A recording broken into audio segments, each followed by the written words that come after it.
அரசியலில் களத்தில் இல்லாதவர்களை பற்றி பேச வேண்டிய அவசியம் இல்லை என பேசிய தவேக தலைவர் விஜய்க்கு களத்தை பற்றி பேச தகுதியில்லை என நாம் தமிழர் கட்சி ஒருங்கிணைப்பாளர் சீமான் பதிலடி கொடுத்துள்ளார். இருவரின் கருத்து மோதல்களை தற்போது பார்க்கலாம். 2026 சட்டமன்ற தேர்தலில் களத்தில் இருக்கிறாங்களோ அவங்கள மட்டும் தான் எதிர்ப்போம். சும்மா களத்திலே இல்லாதவங்களையும் களத்துக்கும் அவங்களுக்கும் சம்பந்தமே இல்லாதவங்களையும் எதிர்க்கிற ஐடியாலாம் இல்ல பாஸ். நீங்க கேட்கிறீங்கன்றதுக்காக எதிர்த்துட்டு இருக்க முடியாது பாஸ். எங்களுக்கு நிறைய வேலை இருக்குது. அது களத்தில் இருக்கிறவங்க களத்துல இருக்கிறவங்கள பத்தி பேசுவோம்.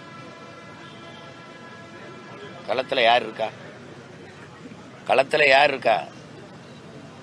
கட்சி ஆரம்பிச்சு விக்கிரவாண்டி தேர்தலில் நிக்காம ஏன் பண்ணாரு? கட்சி ஆரம்பிச்சு ஈரோடு கிழக்குல அதே அங்க கடப்பாறை இருந்துச்சு, அங்க வந்து நிக்க வேண்டியதானே. கடப்பாறை பிறந்த ஊர்ல திமுகவும் நாம் தமிழர் கட்சியும் தானே மோதிச்சு ஈரோடு கிழக்குல. எல்லாரும் போயிட்டாங்களே. இந்தியாவை ஆண்டு கொண்டிருக்க பாரதிய ஜனதா வரல, ஆண்ட அதிமுக வரல. களத்துக்கே வராதவர் களத்தை பத்தி பேசுறதா ரொம்ப நகைச்சுவையா இருக்கு. களத்துக்கு ஏன் வரல? 24 பாராளுமன்ற தேர்தலில் உங்க கொள்கை எதிரியை வீழ்த்த நீங்க எவ்வளவு களத்துக்கு வந்தீங்க? பாதுகாப்பு இல்லை என்றால் ஈரோடு மக்கள் சந்திப்பு கூட்டத்திற்கே பெண்கள் வந்திருக்க மாட்டார்கள் என்று விஜயின் பேச்சுக்கு அமைச்சர் ரகுபதி பதிலடி கொடுத்துள்ளார்.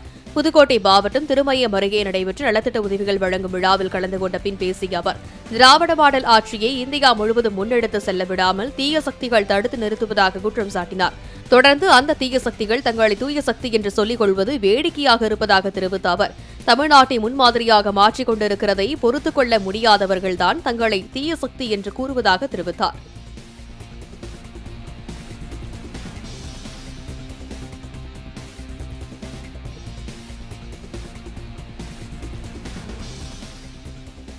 தவேக அரசியல் கட்சியே கிடையாது, விஜயை பற்றி திமுகவுக்கு கவலை இல்லை என விஜய்க்கு அமைச்சர் ஐ பெரியசாமி பதிலடி கொடுத்துள்ளார். திண்டுக்கல் மாவட்ட ஆட்சியர் அலுவலகத்தில் ஊரக வளர்ச்சித்துறை அமைச்சர் ஐ பெரியசாமி செய்தியாளர்களை சந்தித்தார். அப்போது பேசிய அவர், 75 ஆண்டுகள் வருட பழமையான கட்சி திமுக என்றும் தவேகவினர் இப்போதுதான் அரசியலுக்கு வந்துள்ளார்கள் என்றும் தெரிவித்தார். மேலும் எஸ்ஐஆர் வரைவு வாக்காளர் வெளியீடு குறித்த கேள்விக்கு, எஸ்ஐஆர் வரைவு வாக்காளர் வெளியீடு குறித்து முதலமைச்சர் மு க ஸ்டாலின் மற்றும் தலைமை பதிப்பாளர்கள் என தெரிவித்தார். அதுக்கு அப்போதான் சொல்லிட்டேன், அவர் அரசியல் கட்சியே இல்லை, அவரை பற்றி எங்களுக்கு கவலை இல்லைன்னு சொல்லிட்டேன். அவர் அரசியலுக்கு வரட்டும், தேர்தல் காலத்துக்கு வரட்டும், அரசியல் கட்சியாக வந்த பின்னாடி அவரை பற்றி பேசலாம். இப்போ பேசுறதுக்கு அவரை பற்றி பேசுறதுக்கு எங்களுக்கு இதே இல்லை, எந்த கருத்தும் இல்லை.